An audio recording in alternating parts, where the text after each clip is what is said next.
Welcome to Philosophy Slam, the podcast, with myself, Mark Vernon, and Robert Rowland Smith. Hi there, Robert. Hi there, Mark. Good to see you and hear you. We get together in person, actually, for the Philosophy Slam, which is with an audience, sometimes in a club, sometimes in a comedy setting, sometimes in a corporate setting, and riff on words that are called out to us. But we wanted to do something further, because every so often in the in-person meetings, 2 or maybe even 3 words come together, and it's fun to feel the harmonies and the disharmonies and whether there's connections and links to be made. So, Robert, we started Philosophy Slam, the podcast, where we get together for 20 minutes or so and we talk about a couple of words, which we're going to do, as usual, now. Exactly right. And so we were at the Union Club in Soho last week, where we have a somewhat regular gig doing our Philosophy Slam. We had a good turnout. And we thought we would pick a couple of words that we were thrown out there. We had all sorts of interesting words, actually. We had honeycomb was one of them. We had synesthesia. That's right. It's funny how memory, it always makes me think about how memory works, because when something sort of gets thrown at you and you immediately go for the sort of associations, I don't know, it must stay in a bit of memory where it's actually quite hard to hold on to what you've said, or even what the word was. The kind of, I don't know, the improvisational bit works in a different bit from the, I don't know, the learning bit or the... It's so true. I really struggle to remember anything we've ever been asked. And if I don't write it down, it's lost forever, basically. And yet in these sessions in person, we kind of babble on for an hour, never with any problem, actually. I know, poor audience. But we did actually, before we came on air, we did actually remember a couple of other words, and we're going to revisit those today. And this is one of 2 ways in which we find words for ourselves for these podcasts. One is maybe picking out a couple of words we've had in our offline, rather in-person performances, and then also sometimes through a random word generator off the old internet. But today we're going to take 2 of those words we had from last time. So we had one, actually the word thrown out to us was Francis Fukuyama. That's a bit obscure if you don't know, but he's associated with this phrase, end of history. So we thought we'd take that. It's not one word, it's a phrase in this case, end of history. And the other word that was thrown out at us at the Union Club was outsider. So we thought we'd have a go at speaking of those. And of course, now I can't remember a single thing either has said about either of those. I mean, maybe we're just getting old, Mark. You know, it could be that. That's always a possibility. Well, that's certainly happening. Quite what the ramifications of are. Yeah. Maybe I can get going, because now that we put these 2 words together, actually, there does feel to be quite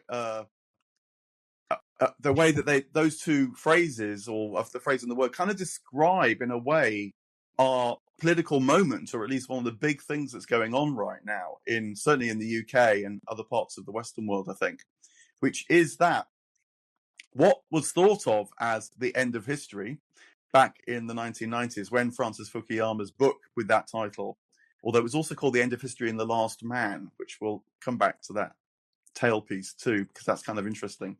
But anyway, the idea was that some form of liberal democracy was the telos, the end of all political systems.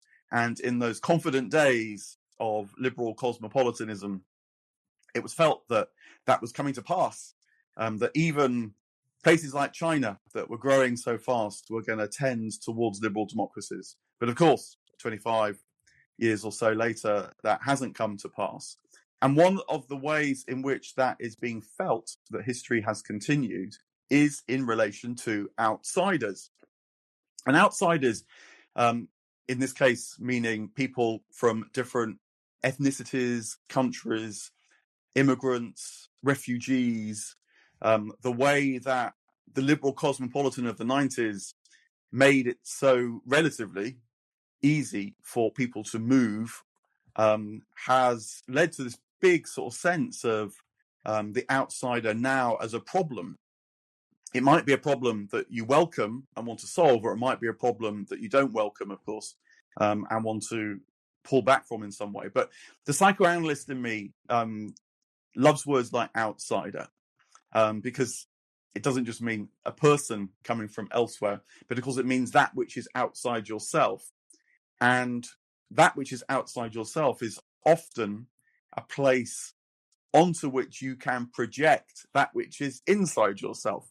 And I feel that this must be a big part of what's going on with this discussion around outsiders, is that we, I think, through this period of history, have kind of lost the sense of who we are as human beings. The idea that everything was going to sort of smooth out, even down, just become a kind of steady flow of life without trouble in this 1990s liberal cosmopolitan vision.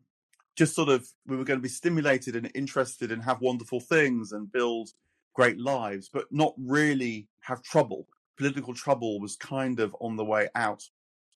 Or at least, if there was trouble, it was always going to feel like it could be resolved.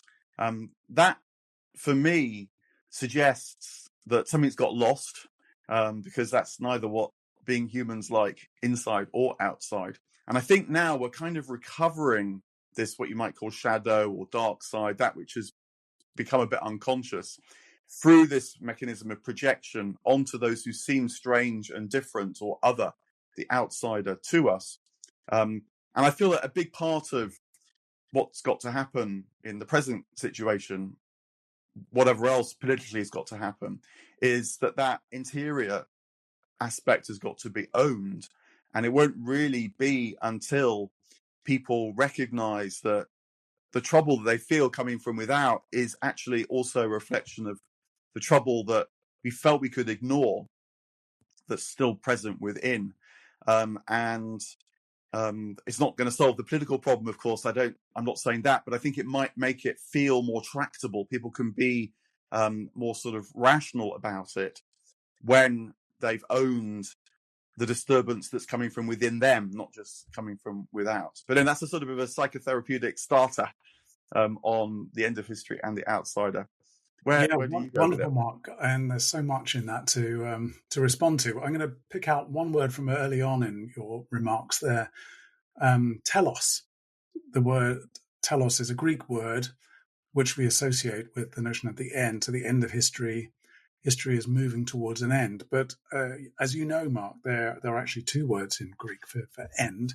One is telos and one is eschaton.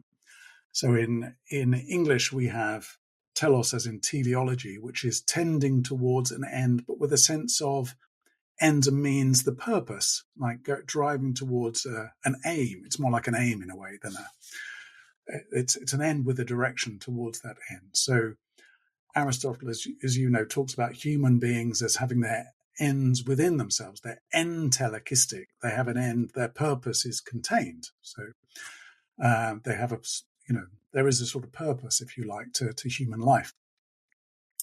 Eschaton, from which we get the English word eschatological, not to be confused with scatological, which is completely different and rather unpleasant, as in my understanding, is to do with an end, but not necessarily related to a purpose. And when Fukuyama's talking about the end of history, I think there is more of a sense of teleology. We are moving towards an end, and that end is a purpose, which is to have liberal democracy on a broadly American late 20th century model. But if we think about the ends of history more from the end, like the end of time, more from an apocalyptic point of view, I think that takes us into a notion of messianism and the degree to which history has so often been thought of as that which moves towards the end as a final revelation, which is a translation of the word apocalypse, or climax, or judgment, or a moment of truth, I suppose, in some way. So it's not just that there's a movement in a direction, but there's a kind of final end and perhaps a day of judgment, and often associated with a messianic figure, a Christ figure, or another kind of prophet who might come and, as it were, mediate the final declarations of God before we move to whatever else might happen in a post-end kind of world, I suppose. So I thought I'd just throw that in, and then connecting that to the notion of the outsider. I mean, I'm very conscious, Mark, you're an ex-priest, so you know infinitely more about this subject area than I do. But when I think about the Christian Messiah, the Christ, that Messiah figure who announces, or at least seems to precipitate, the end of time in some way, and a movement to judgment or absolution or the forgiving of sins in order to accede maybe more rapidly into heaven. That figure themselves is always an outsider. They come from a different tradition. They're not, although they might be born, in the case of Christ, into the world, incarnated, they nevertheless retain a kind of outsider position. And in a certain sense, I think one has to be an outsider to have the authority to make these declarations about the end of history, or to somehow embody them in some way. Because if somebody just popped up, I don't know, from the current political class and said, oh, by the way, there's going to be an end of history and this is going to be the gateway to the end of the world and the arrival of God or something, we probably wouldn't believe them because they're too much of the mainstream. So I think there's an interesting connection there between the sort of authority that comes from being an outsider, which is a reversal in a way of what you're saying. There can be a privilege to the notion of the outsider, as well as the possibility of being vilified, or both, as was the case with Christ, who was crucified because he was vilified, but had authority in a way that a non-outsider might not have had. That is very fascinating, and I love the introduction there of eschaton as well as the teleological understanding. And it makes me think actually of Wilfred Bion, the great British psychoanalyst, who wrote a lot about groups and the way that groups function. And maybe this gives another spin on what you're saying, and maybe what we're partly witnessing in the world around us, that Bion's idea of groups is that groups, and it might be like a small group, like a family, or a small group at work, or it might be a group in a community, like a town or a village, or indeed even a nation. He thought that groups are happy within themselves when they know the rules that everyone's abiding by, so that there's a set of organizing principles that can order the group and enable its functioning. But when, for some reason or other, that is questioned, or even when it breaks down, then the group goes into a very different mode. And Bion tracked, he thought, roughly sort of three things that happen. One is chaos, and the group just doesn't exist anymore, and you get some kind of civil war going on. But in a way, the more interesting ones, which I think you see more often, are when either one person pops up and claims to be able to rescue the group, which is a bit like the messianic figure. Or alternatively, what happens is you get lots of subgroups forming within the group that then dispute what needs to be done. And I think that we see that in the world, with the return of history and the presence of the outsider. That on the one hand, you get what you might call the populist figure, who is messianic in some way and claims to be able to rescue the situation. And for many people, that is hugely attractive. And I think the way to understand that kind of figure is not by trying to address, but they haven't got the right policies, it's not going to work, which is what the sort of mainstream might say. And by mainstream, I mean, I guess, those who were invested in the old functioning of the group when it was working, is to understand that this is a reflection of a kind of deep crisis where at least those people who are appealed to by the populists don't understand what's going on anymore. And so you have to try and address the situation, I think, at a much more basic level than just saying, but they haven't got the right policies or it's not going to work. But also what happens is this business where the subgroups form in the group. And I think this is the danger for the mainstream political parties particularly, or the kind of main groupings in other kinds of context, because what happens then is they turn in on themselves in a kind of inner dispute about what is supposed to happen. And that, of course, doesn't help the wider group at all. But again, the kind of imperative to engage in the dispute is very hard to resist. It's all very well kind of pointing out that these dynamics happen. But because the wider situation is some sort of sense of breakdown, and maybe, Bion, he says that what happens is if you can at least see what's going on, either these individual figures popping up claiming to be messiahs, or the disputes between subgroups trying to work out what should go on, but really just getting caught in divisive behavior between themselves, at least that enables you to kind of grip the arms of your chair and to ride the turbulence until some kind of new order emerges, rather than just getting sort of unthinkingly caught up in the panic. Mm. I'm very pleased to be reminded of Bion, and I like your notion of subgroups, which reminds me of a couple of things, one frivolous and one a bit more serious. The frivolous thing is in the life of Brian, when the subgroups appear, there's the People's Front of Judea and the Judean People's Front, who are loggerheads with one another, based on something slightly more serious that I think Freud said, which he talked about the narcissism of minor differences. So when there are, subgroups have these minor differences and they produce this sort of narcissistic effect. But there was something else, again, you said early on, a word that stuck out for me when you said town or village. And the reason that stuck out is that I was thinking about the notion of the outsider, and my favorite opera, actually, which is Peter Grimes by Benjamin Britten, which I've listened to many, many times. It's based actually on a poem, I think by George Crabbe, called The Borough. And The Borough is a slightly allegorical version of a small town fishing village, actually, in East Anglia, where Benjamin Britten lived. And I think there's a link here between the notion of the outsider and the end of history, or at least the end of man, because Peter Grimes is a kind of anti-hero in that story. He's a fisherman who's not particularly liked, isn't a very appealing character, so he's already quite an odd choice as a hero, and interesting because of that. And then is shunned by the village because his apprentice fisherman, a boy, is lost at sea. And the rumours around the village are that this is Peter Grimes' fault, and they're partly prejudiced against him to begin with. They're then prejudiced against him because he's interested in marrying one of the women from the village.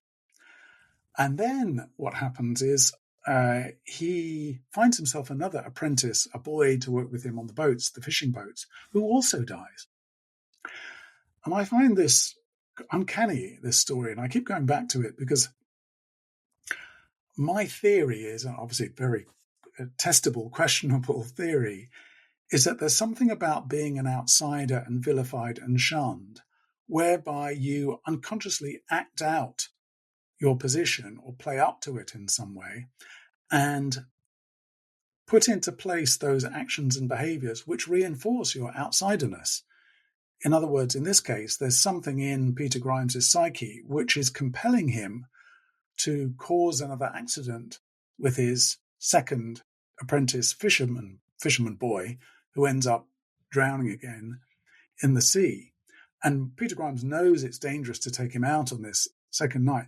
So the question there for me is the degree to which the outsider plays up as the outsider once they are shamed or positioned in that, under that title. And you talked about all these immigration questions at the moment. I wonder, it's a bit like that thing at school. If you're told you're naughty, you sort of think, oh, well, sod that then. I'm going to be naughty. I'm not going to try hard. So that came to mind to me as you were talking. And I did wonder about that from a sort of psychotherapist point of view, whether that sense of people getting into a spiral or acting out what they've been positioned as ever comes up. Well, I think it was Freud as well who makes a remark to the end of the great achievement in life is to become an individual. And I think by that, he partly means precisely what you're saying, that it's very easy, more or less unconsciously, to live a kind of reactive life that is precisely determined by forces outside of yourself that, of course, become part of who you are internally, whether they be in the past, early life, or the present in the context of the community, the groups in which you live now. So it does make sense as well. And maybe this, just to throw in a final quick thought, because I mentioned this phrase, the last man, which is also connected to the notion of the end of history. Because what the last man is about, it's a Nietzschean concept, very influential on Freud as well, of course, Nietzsche. But his idea was that if this dream of the end of history were to start to realize itself, what would happen is that all that had got sort of pushed into the unconscious in order to achieve this seeming order in terms of politics wouldn't just rest there, and moreover would start to be secretly kind of welcomed back by the people living this otherwise tranquil life, because essentially life would be boring.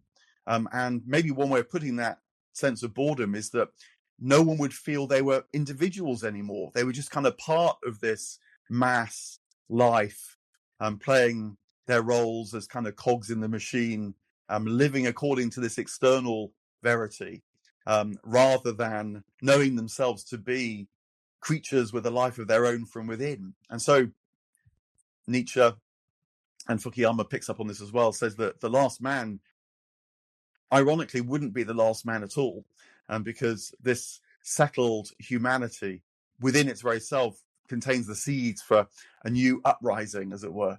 So the end of history kind of carries its own warning too. There's other philosophical strands, no doubt, we could reach there. But yeah, this idea about how the struggle to become an individual, in relation, I guess, to that which is around you, rather than just being ruled by that which is around you, is a great challenge for we human beings. Very good. And Mark, with the last man, I think you've had the last word there. So let's wrap up. We keep our podcast to about 20 minutes, so we'll wrap up there. Thank you very much, Mark. Very interesting, as always. Thank you to Robert. Yeah, and dear listeners or viewers, please do all those good social media things that we love. You know, the liking, the subscribing, the commenting, following Mark on his socials, following me on my socials, looking at Mark's website, markvernon.com, mine, myname.com.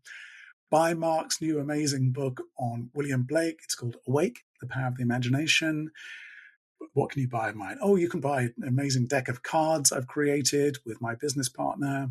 So all sorts of ways of following up with us and being members of our slightly cultish, apocalyptic community that is tending towards the end of the world. Thanks, Mark. Thanks, Robert.